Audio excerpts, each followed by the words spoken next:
জিবরাইল ডেকে ডেকে বলেন, প্রভু গো, আপনার বন্ধুকে আমি কি দিয়ে আনবো, বাহনটা কি আমাকে বুঝাইয়া দেন।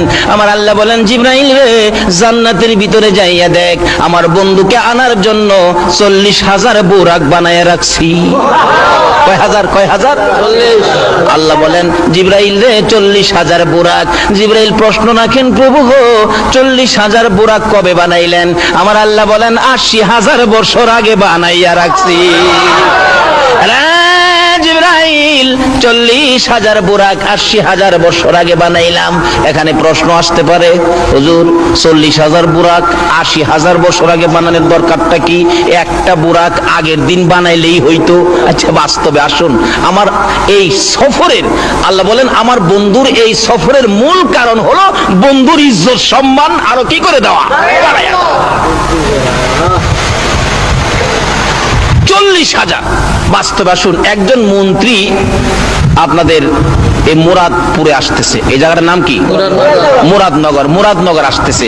মুরাদনগরের ছেলেরা যদি 40,000 হুন্ডা নিয়ে রেল স্টেশনে যায়, তাহলে মানুষ দেখলে জিজ্ঞেস করবে না, ব্যাপার কি, 40,000 বুরাক এই হুন্ডা কেন? মানুষে বলবে, একজন খবর রাখো না, মন্ত্রী আইতেছে।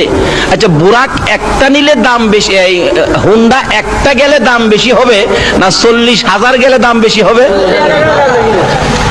একটা মন্ত্রী আনতে গেলে যদি 50, 60, 70 হুন্ডা যা, তার দাম বাড়াইতো, অথচ একটা গেলেই চলে, হ্যাঁ না গেলেও চলে।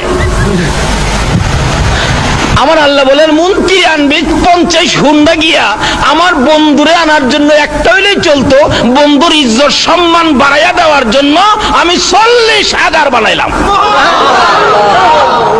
কথাটা কি বুঝাইতে পারছি? একটা হইলেই তো চলতো, 40,000-এর কারণ হলো বন্ধুর ইজ্জত কি।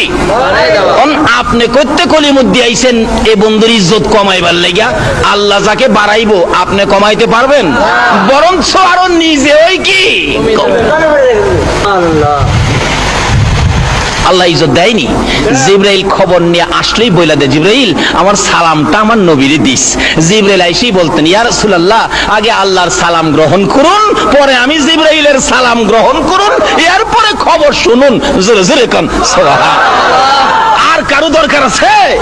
যদি আমরা নবীর ইজ্জত বাড়াই তাহলে আমাদের লাভ হবে, যদি আমরা নবীর ইজ্জত কমাইতে চাই তাহলে আমাদের কি হবে? নবীর ইজ্জত কমাইতো আবু জাহেল, বাড়াইতো আবু বকর। বেশি বেশ কম না। একজনের নাম হইলো আবু বকর, আরেকজনের নাম হইলো আবু